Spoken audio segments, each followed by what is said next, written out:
Salve hermanos y hermanas, hoy empezamos aquí en el canal una curta serie en 4 partes sobre la Divina Comedia de Dante Alighieri a la luz de la Gnosis.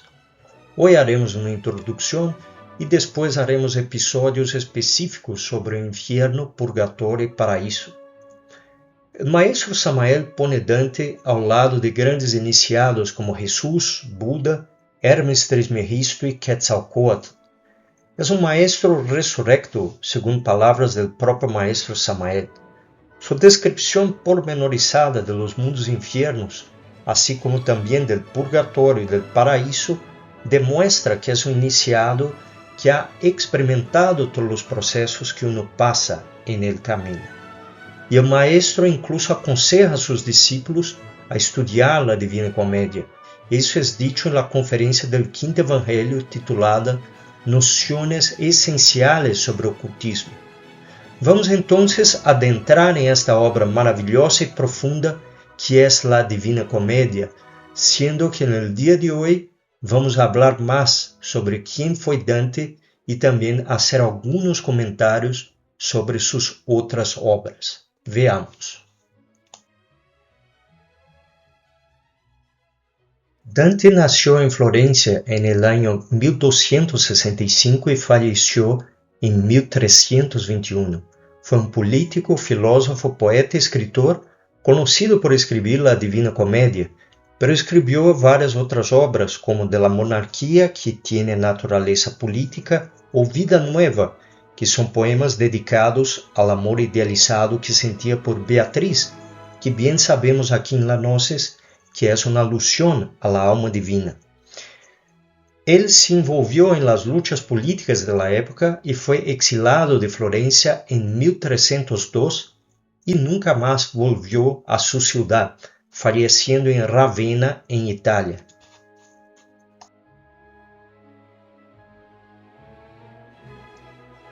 Dante seguramente fue una persona frente de su tiempo. Poseía enormes conocimientos teológicos, filosóficos, astronómicos, lingüísticos y mucho más. Y aquí destacamos algunas de sus descubiertas en la época. Al que todo indica, Dante tenía conocimiento sobre la existencia de las Américas. Él también descubrió, antes que Galileo, las leyes del péndulo y de la caída de los cuerpos, además de enunciar la ley de la gravedad. Describió también las 3 leyes básicas del movimiento y se adelantó a Francis Bacon en afirmar que la experiencia es el factor determinante de todas las ciencias. Y obviamente, por ser un iniciado, sabía muy bien que experimentar es mejor que creer. Y también explicó el curso de las mareas como consecuencia de la influencia lunar. Pero sus conocimientos van mucho más allá de temas científicos. Dante fue un profundo conocedor de la Cábala, especialmente la interpretación simbólica de los números, de las letras o de palabras completas. Uno de los ejemplos más notorios de ese conocimiento se encuentra en el Apocalipsis de San Juan, donde el anticristo es representado por el número 666. Dante nos demuestra su perfecto conocimiento de esta cuestión y además devela un mensaje sobre la venida del Salvador del mundo. En el canto 33 del Purgatorio, correspondiente al paraíso terrestre, nos trae un dato cabalístico y un contexto en que Beatriz profetiza en lenguaje apocalíptico la llegada de un enviado por Dios que reformará la iglesia a vida en razón de su profunda decadencia. Dante cita el número de lo que podríamos denominar la antibestia, es decir, al Salvador, que es el 515 o 515, como una representación del enviado celeste, el Salvator Mundi, que volverá a mandar la bestia 666 al abismo. Si sumamos 515 y hacemos reducciones cabalísticas, llegamos primero al número 11 y después al número 2. Entre várias interpretações que podemos fazer destes números, podemos sintetizar que é em Magisterio del Fuego entre homem e mulher que podremos a la larga encarnar al Cristo íntimo, quien em sua grandeza enviará nossa bestia interior al abismo.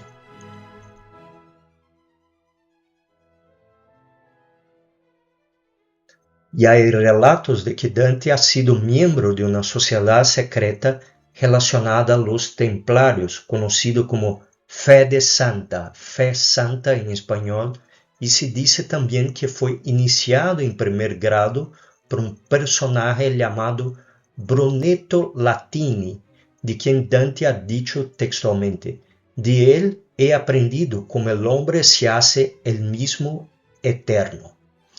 Foi na época de Dante que o Papa Clemente V e Felipe IV, rei de França, los persiguieron e destruyeron los caballeros templarios, mais precisamente em 1307, quando Dante já estava em exílio e ele hizo várias críticas a ellos. Se diz que em suas obras há mensagens ocultos e que o próprio Dante disse que em sua obra Convívio há significados velados para leitores atentos. E isso porque na época havia a Inquisição e a persecução da Igreja Católica. O maestro Samael comenta que Dante falou sobre o inferno em forma simbólica, não lo falou crudamente, não lo dijo literalmente, porque em aquela época não se podia falar como abertamente hacemos hoje. De lo contrário, habría sido queimado vivo em las hogueiras de la Santa Inquisição.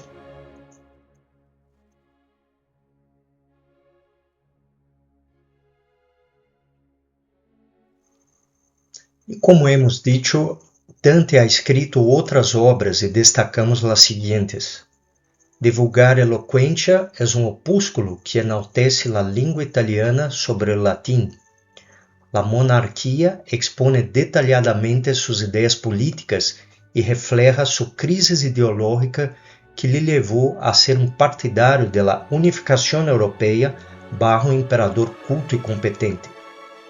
Eglogae dos Églogas, inspiradas em Virgílio, a quem Dante considerava sua mais importante e duradeira inspiração. E bem sabemos que Virgílio, o poeta de Mantua, foi seu maestro interno, quem lhe guiou em La Divina Comédia. Questio de Aqua e Terra é um tratado de física de caráter cosmológico que versa sobre um argumento muito recorrente para os pensadores da época, se a superfície das águas era maior que a terrestre. Convívio é uma recopilação ou enciclopédia do conhecimento de sua época e que, segundo o próprio Dante, possui um linguagem velado, lleno de secretos. E La Vida Nueva, que em verdade é a primeira obra de Dante e trata do amor idealizado de ele por Beatriz Portinari, hija de um banqueiro e que faleceu em 1290, com apenas 24 anos, provavelmente devido a complicações en el parto. Aí pode entrever-se uma espiritualidade mística sobresaliente e uma narração de vivências psicológicas. Em ela, afirma que a idade de 9 anos viu por primeira vez a Beatriz e que seu segundo encontro foi novamente 9 anos depois, a los 18. A narração basicamente mostra como o sofrimento amoroso de Dante se transforma em uma adoração puramente espiritual. Essa seguramente é uma obra llena de simbolismos e com um significado que vai mais allá de um simples amor por uma chica, já que bem sabemos em las noces que Beatriz é uma alusão a sua alma divina. O próprio Dante nos ensina 4 formas de ler suas obras. Veamos. É menester saber que os escritos podem se entender e se devem exponer principalmente em 4 sentidos. Llama-se el uno literal, el otro alegórico, e este é aquele que se esconde bajo el manto destas fábulas, e é uma verdade escondida bajo bella mentira. O terceiro sentido se chama moral, e este é o que os leitores devem tentar descobrir en los escritores para utilidad suya y de sus descendientes. E termina dizendo: llama-se el cuarto sentido anagógico o místico, es decir, superior al sentido, y es este cuando espiritualmente se expone un escrito, el cual, más que en el literal por los significados, significa cosas sublimes de la gloria eterna. Miren que brillante la descripción de Dante. 4 formas distintas de leer sus obras, y bien sabemos aquí en la Gnosis que la que vale la pena es el sentido místico. Son verdades absolutas plasmadas en obras como la Divina Comedia, que hablan directamente a nuestra alma, que nos inspiram a cambiar e luchar para alcançar esses níveis superiores de consciência. Vamos agora falar um pouco mais sobre a Divina Comédia.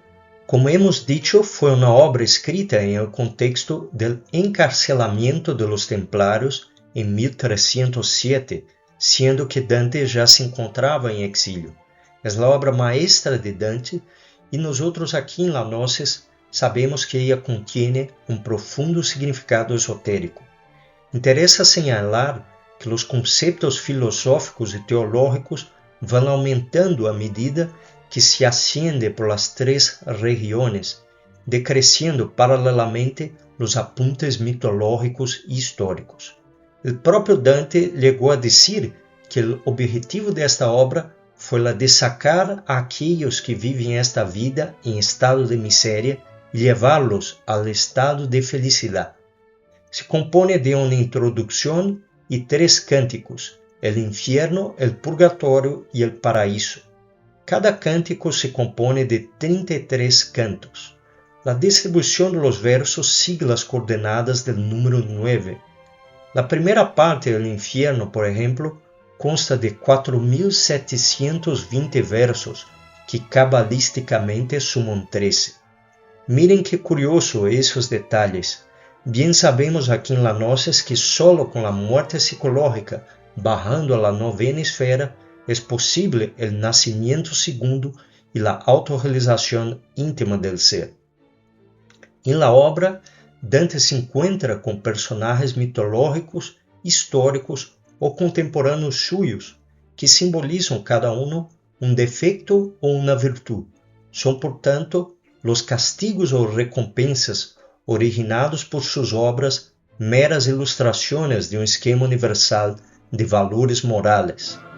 O tema esotérico central seria o amor divino como meio para alcançar a divina sabedoria.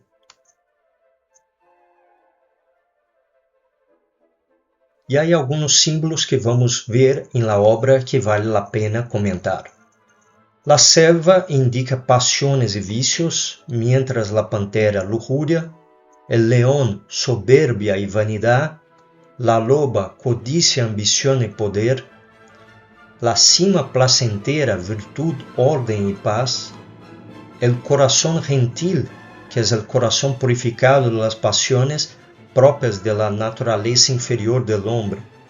Infierno basicamente son nuestras bajas pasiones animales.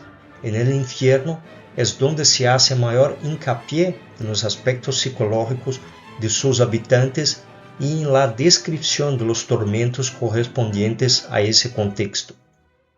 El purgatorio representa únicamente los remordimientos de las almas en penas. Es una alusión a los planetas purgatorios del Cristo que preparan mediante la purgación las almas para entrar al absoluto. En lenguaje oriental se le denomina la región de Atala, la primera emanación del absoluto. El paraíso constituye el conjunto de los mundos superiores donde moran los seres superiores, es decir, el círculo consciente de la humanidad solar. Beatriz es una alusión a la alma divina y también a la fe y a la gracia divina. Hay también San Bernardo, que es alusión a Bernardo de Charvaux, quien redactó la regla de la Orden de los Caballeros Templarios. Representa también la visión mística. Y el amor divino, que es el tema central del esoterismo de Dante em esta e outras de suas obras é o amor divino como meio para alcançar a divina sabedoria que se halla mais allá de todas as crenças e dogmas. Esses são alguns dos símbolos que vamos encontrar na Divina Comédia, pero certamente há muitos outros. E encontramos algumas similitudes entre a obra de Dante e outras obras ou personagens. Veamos. Há himno consagrado a San Fructuoso de Tarragona que sufrió un martirio en el año 259 tras persecuciones del emperador Valeriano, que contiene descripciones pormenorizadas y muy semejantes al infierno y sus castigos. El monje de Evesham, de Inglaterra, en 1196, describe como en compañía de San Nicolás visita el infierno, el purgatorio y el paraíso. Alguns dados do sexto livro de la Eneida concordam com enorme precisão com as descrições de Dante, com as semelhanças de cenários e analogias literais em episódios e escenas. Dante copia textualmente a geografia do inframundo de Virgílio, o rio Aqueronte, a barca de Caronte, o cancerbero, o minotauro e a estrutura do descenso. E também a classificação de los habitantes del limbo, e la Eneida, las almas de los niños que murieron antes del tiempo y los que murieron injustamente están cerca de la entrada del limbo. Dante adapta esto en el canto cuarto para situar a los niños no bautizados y a los paganos virtuosos, como el propio Virgílio. Asimismo, há muitos detalhes que resultam altamente similares ao viaje noturno de Mahoma, descrito en el Alcorão, em que se reflejan os castigos divinos. Também existem numerosas concordâncias com o mais grande maestro sufí, Ibn Arabi, descrevendo com uma precisão inigualável suas minuciosas ilustrações do inferno, do cosmos, etc. Invitamos a todos a embarcar conosco em essa série sobre a Divina Comédia de este iniciado Dante Alighieri a la luz de las noces de Samael Aunveor. Vamos a estudar de forma resumida alguns cantos dessa obra e a ser paralelos com as ensinanças do maestro Samael. Não se lo pierdan. E terminamos leyendo um troço literal dessa obra citado por el próprio maestro Samael em el Tratado Esotérico de Magia Rúnica, capítulo 1, La Madre Divina e los Dioses Santos. Isso se encontra en el Cântico 33, terceira parte de la Divina Comédia. Veamos. Virgen Madre, hija de tu Hijo, la más humilde al par que la más alta de todas las criaturas, término fijo de la voluntad eterna, tu eres la que has ennoblecido de tal suerte la humana naturaleza, que su hacedor no se desdeñó de convertir-se en su propia obra. En tu seno se inflamó el amor, cuyo calor ha hecho germinar esta flor en la paz eterna. Eres aquí para nosotros meridiano sol de caridad y abajo para los mortales vivo manantial de esperanza. Eres tan grande, Señora, e tanto vales que todo el que desea alcançar alguma gracia no recurre a ti, quiere que su deseo vuele sem alma. Tu benignidad no solo socorre al que te implora, sino que muitas vezes se antecipa espontaneamente a la súplica. En ti se reúnen la misericordia, la piedad, la magnificencia y todo cuanto bueno existe en la criatura. Este, pues, que desde la más profunda laguna del universo hasta aquí ha visto una a una todas las existencias espirituales, te suplica le concedas la gracia de adquirir tal virtud que pueda elevarse con los ojos hasta la salud suprema. Y yo, que nunca he deseado ver más de lo que deseo que él vea, te dirijo todos mis ruegos y te suplico que no sean vanos, a fim de que disipes con los tuyos todas las nieblas procedentes de su condición mortal, de suerte que pueda contemplar abiertamente el sumo placer. Te ruego además, oh reina, que puedes cuanto quieres, que conserves puros sus afectos después de tanto ver, que tu custodia triunfe de los impulsos de las pasiones humanas. Mira a Beatriz como junta sus manos con todos los bienaventurados para unir sus plegarias a las mías.